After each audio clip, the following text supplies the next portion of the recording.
Meeting agenda for for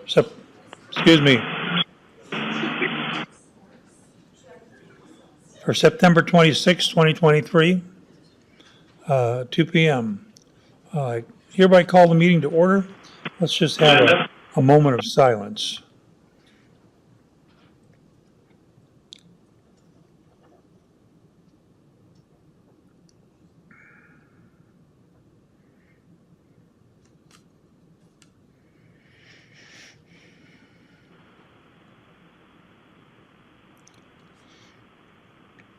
Okay, Brett, would you lead us in the pledge?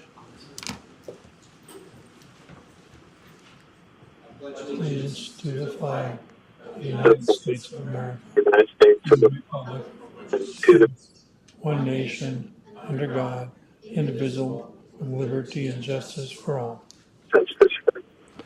Anybody who's waiting to take part in a particular item, please mute your phone until we get to that point. Anybody have any changes to the agenda? No. Nope. Is Leslie on also? No, I think it's just Commissioner Matari. Just you and me, huh? Okay. That's right. How about a motion to approve the meeting minutes? I move that we approve the meeting minutes, items 1 through 3. I second the motion. Commissioner Matari, Aye. Chair Pro Tem Brooks. Aye. I'm not a chairperson, I'm just a regular guy. Okay. Okay. How about a motion to approve the consent calendar? I move that we approve the consent calendar, items 4 through 10. I second the motion. Bill Brooks, Aye. Chair Pro Tem Matari. Aye. Okay, next is the payables list. I'll have a motion to approve the payables list. I move that we approve the payables list from September 18 to 2023 in the amount of $1,308,976.49 and jury panel payments in the amount of $2,051.19. I second the motion. Bill Brooks, Aye. Chair Pro Tem Matari. Aye. Okay, next thing we have is item 12. Board approval request for certification of tax year 2023 L1/Auditor. Alicia Lynch, tax accountant with the Auditor's Office, for the record. Is your microphone on? Yes, sir. Before the board is the L1. These are the calculated levy rates for all of Kootenai's taxing districts. These rates were devised from the levy documents supplied by the districts themselves and have been submitted to the State Tax Commission by our office on their behalf. We have, in addition to this list this year, Greens Ferry Sewer and Water. It is their first time levying. I've come before the board to ask that you sign and certify these levy rates being true and correct to the best of our knowledge. This is due to the state by September 30th. The rates will then be reviewed by the State Tax Commission and certified on their end. I wanted to remind the board that there can be changes after the state's review, and then I will return to the board to recertify. This has happened several times in years past, but by the process outlined by the state, the county is required to certify first. A motion to approve item 12? Yeah, I move that the board approve the request for the certification of tax year 2023 L1 with the auditor. I second the motion. Bill Brooks, Aye. Chair Pro Tem Matari. Aye. Okay, we'll move on to item 13, the board approval request for change order 001, builder's risk insurance with Bouten Construction and RMO. Does anybody know? Caitlin Smith. Who is this? Yes, sir. Caitlin Smith for the record. Okay. This item is a request to ratify change order 001 for the contract between between Kootenai County and Bouten Construction, previously approved by the board at the ARPA LATC special meeting held September 21st, 2023, but not yet signed. For the record, the change order in recognition of the transfer of obligation to carry a builder's risk insurance policy from the county to Bouten adds the cost of the builder's risk premium in the amount of $74,184 to Work Package 01 for a new total Work Package 01 contract sum of $5,182,882. Motion? Okay. I move that the board approve the request of change order 001 for the builder's risk insurance with Bouten Construction and Resource Management Office. I second the motion. Bill Brooks. Aye. Chair Pro Tem Matari. Aye.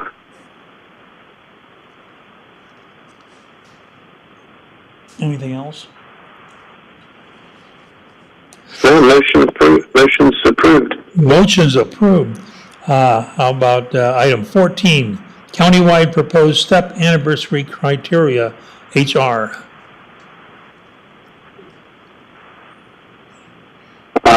This one, We is got there someone else that wanted to talk about that? Yeah, I'm we got happy to talk about HR. it. We got HR sitting right here. Why would we? Oh, perfect.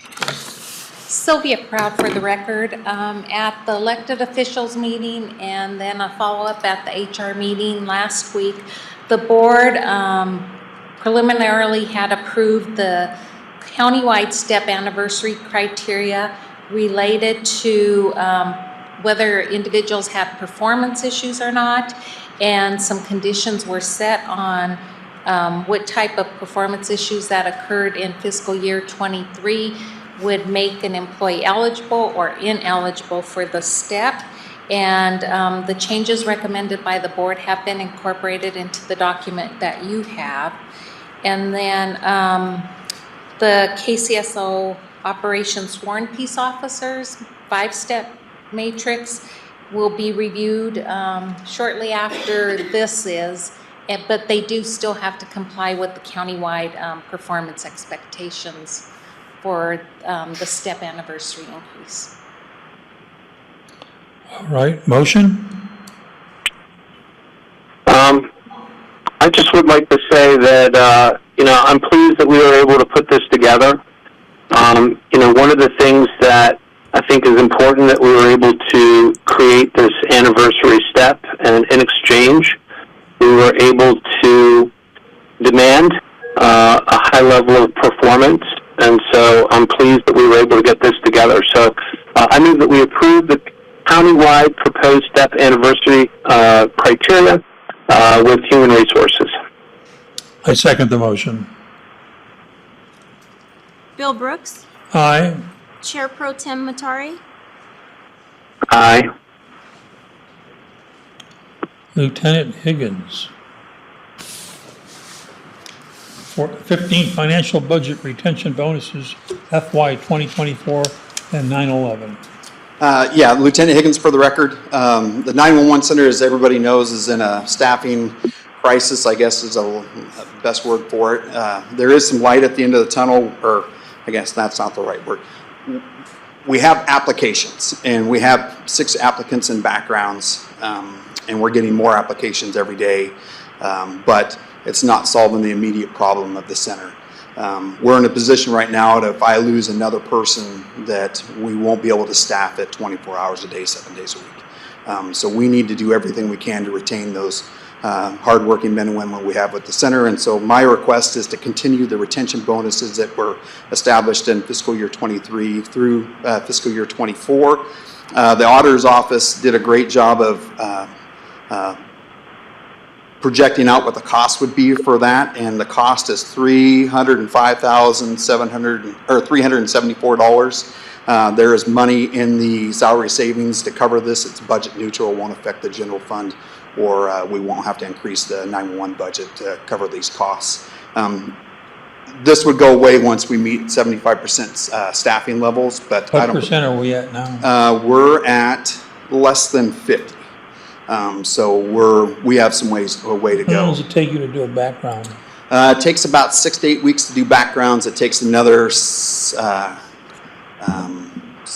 to 8 months to get somebody trained to be on the floor to work. So we're looking at the better part of spring before we see any real relief for the current staffing situation in the centers.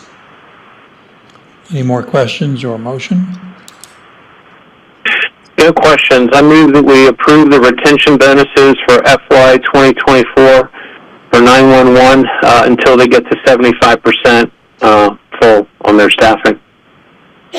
I second the motion. Bill Brooks, Aye. Chair Pro Tem Matari, Aye. Okay, next one is the board approval request for Northern Lakes Fire District 2023 MOU with the Sheriff's Office. This is Sergeant Ryan Miller. Yes, Commissioner, thank you. Sergeant Ryan Miller for the record. Before you is a memorandum of understanding between the Northern Lakes Fire District and the Kootenai County Sheriff's Office Dive Rescue Team. It is to essentially provide a force multiplier, give more divers respond to incidents around the county. I also have, I can answer any questions. I also have members from the Northern Lakes Fire District here as well. And I don't know who you are. Hey, sir. Assistant Chief Matt Dill for the record. Thank you. Any questions, Commissioner? No, I believe this was already approved by legal and everything looks good. Well, then we'll have a motion if you have the inclination. Yeah, I move that the board approve the request for the Memorandum of Understanding with the Northern Lakes Fire District for 2023 and with the Sheriff's Office. I second the motion. Bill Brooks, Aye. Chair Pro Tem Matari, Aye. Okay, this is one that I'm particularly happy about. Board approval request for sworn deputy matrix step measurables revised. Under Sheriff Brett Nelson. Good afternoon, Commissioners. Under Sheriff Brett Nelson for the record.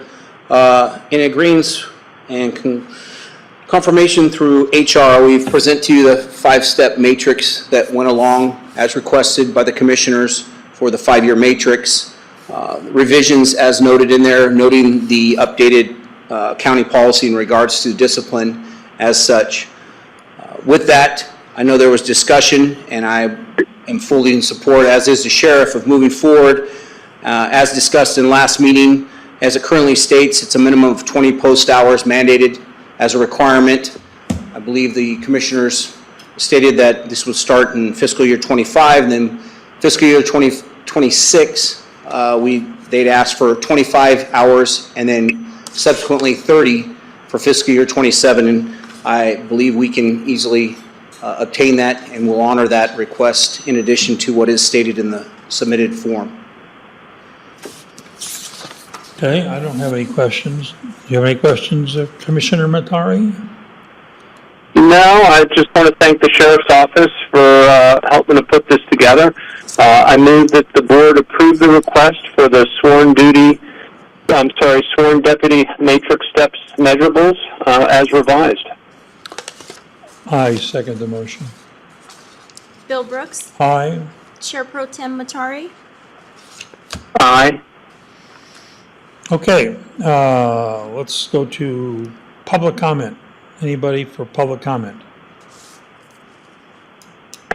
Anybody from employee comment? Okay. Are you saying yes? I'm just giving her a hard time. I had asked Ryan Miller if his contract, the MOU was for 23 or 24. You guys said 23. It's a year starting from now, from when it was signed. I was trying to concentrate. And do you have a status update sheet? I do not. There's no status update today. No, there's not. Okay, everything remains the same. With that, this meeting is adjourned at 2:16 p.m. Thank you. Thank you.